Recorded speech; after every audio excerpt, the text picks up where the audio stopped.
26 states that were still handing them out. Many companies say they're trying to fill positions, but cutting unemployment benefits has not resulted in sizable job growth this year. According to data from April to July, states that ended federal benefits early saw just under a point in growth, while those that kept the benefits saw nearly twice as much.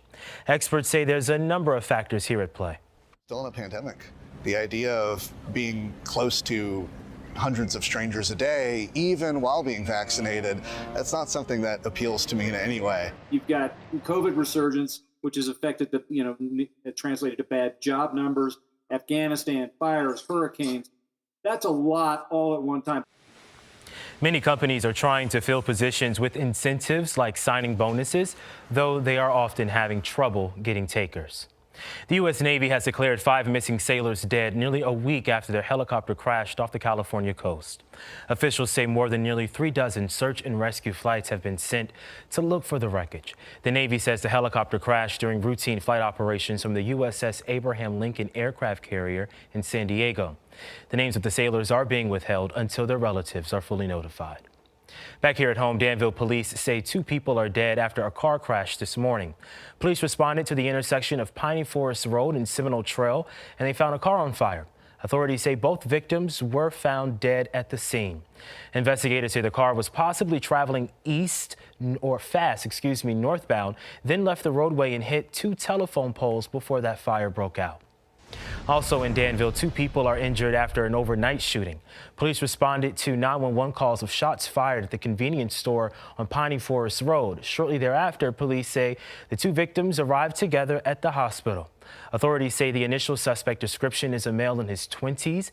Investigators believe the victims and the suspect know each other, and an argument happened prior to the shooting. If you know anything, call police right away. 3 people were shot overnight at Townsend University in Maryland. Police say it all happened around 2 this morning near the campus center. One of the 3 victims was a student at Townsend. The other 2 victims were not affiliated with that school. They all are expected to survive. Some good news in all of this. Police say it was an isolated incident, and so far there have been no arrests. A Louisiana power company says some parts of the state may be in for a long wait before their power is back on. Entergy, Louisiana's largest electrical company, says as many as 5 Louisiana parishes may have to go without power until the end of this month. And the company's CEO says some customers may experience even longer delays. Officials say Hurricane Ida downed more power lines than Hurricanes Delta, Zeta, and Katrina all combined. President Joe Biden has plans to visit parts of New Jersey and New York to survey Hurricane Ida damage. On Tuesday, President Biden will travel to those areas where the storm brought on serious rain and flooding and killed nearly 50 people. This week, the president issued emergency declarations for both states, allowing for federal aid. Your local weather authority, always watching and tracking for you from the JES Weather Center.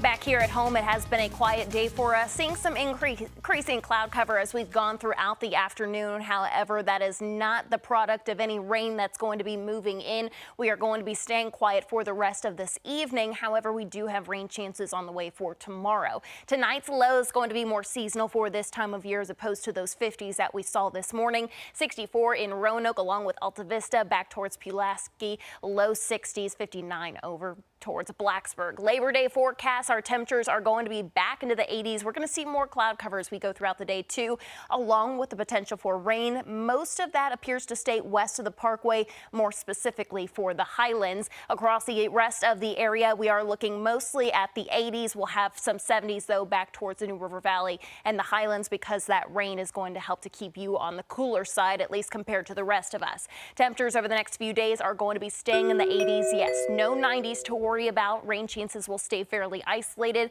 We're back to the low 80s by Thursday. McKinley. Legendary weatherman Willard Scott has died. Scott forecasted the weather on the Today Show for more than 3 decades and spent 65 years working for NBC. Today's Outroker confirms Scott's passing. Willard Scott was well known for his big personality and launching the tradition of honoring fans who turned 100 years old. Willard Scott was 87. Hundreds of Chrysler lovers gathered earlier this afternoon at the Salem Civic Center. Car enthusiasts from all over the East Coast came out to show off their prized possessions at the 34th annual Mopars in the Valley Car Show. The good fun is all for a good cause. The money raised goes to St. Jude's Hospital and Roanoke charities. From classic to mainstream, more than 150 cars filled the parking lot, including a 1940 DeSoto.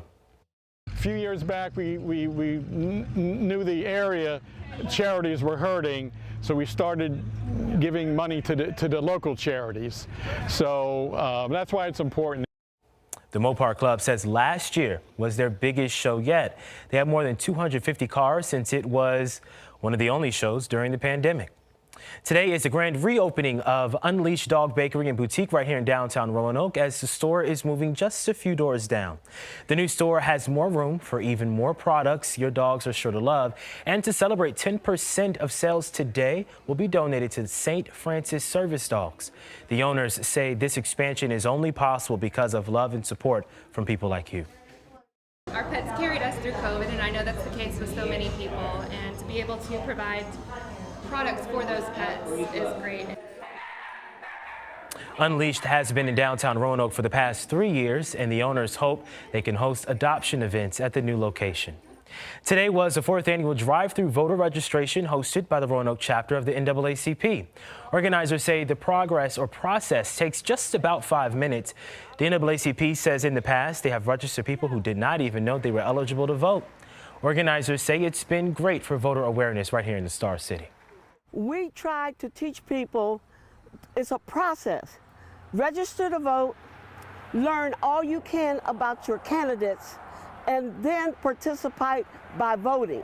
It's easy for people to complain about the things which are going on, but people forget that we do have a say in what America looks like. A lot of people feel like their voice necessarily isn't heard, but that's exactly what we're here to do today. We're here to help people understand that their voice is heard and their vote does count. The NAACP's Youth Council is also raising money by selling hot dogs and baked goods. Well, that's it for us here at 6. We'll see you back tonight at 11. Until then, have a good evening.